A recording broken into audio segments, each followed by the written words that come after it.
Sarap talagang putusan yung Zoe na yan eh. Isipin mo, makikipag-ayos pa kay Annalyn. Eh, kaagaw nga yun sa mamanahin dito sa Apex eh.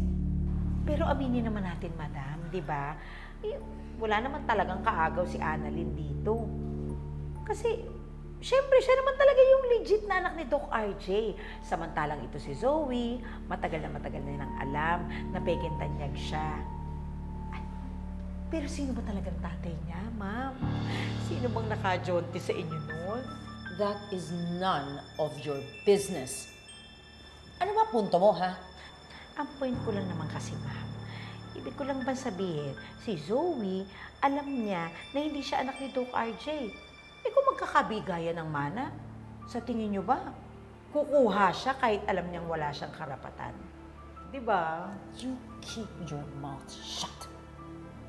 You are one of the few na nakakaalam ng tunay na identity ni Zoe, and I want to keep it that way. Pasensya na, madam. Nadulas lang po. Gusto mo ituloy natin yung pagkadulas mo? Gawin kitang maps sa head? Zoe is a tanyag, and she is the rightful heir of Apex.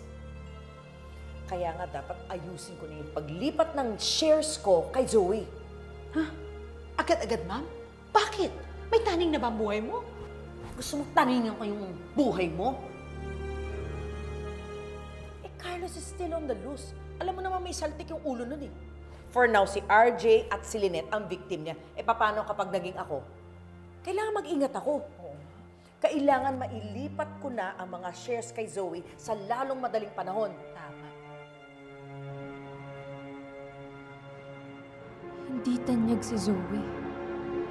At matagal niya na tong alam.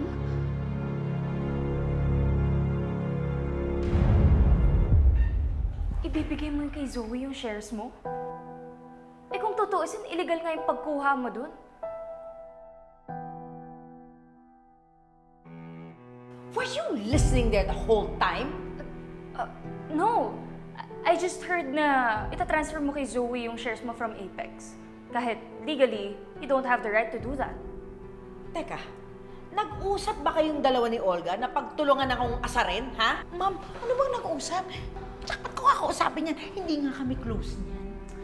Look, Morgana, I'm just pointing out loopholes. Null and void yung pag-transfer mo ng shares kay Zoe.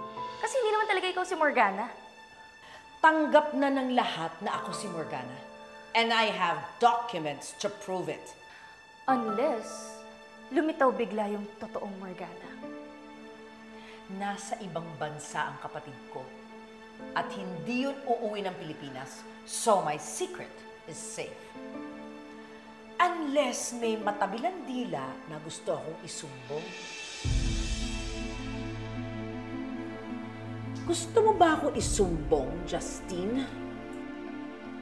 Of course not. Anak mo nga takot sa'yo. Ako pa kaya?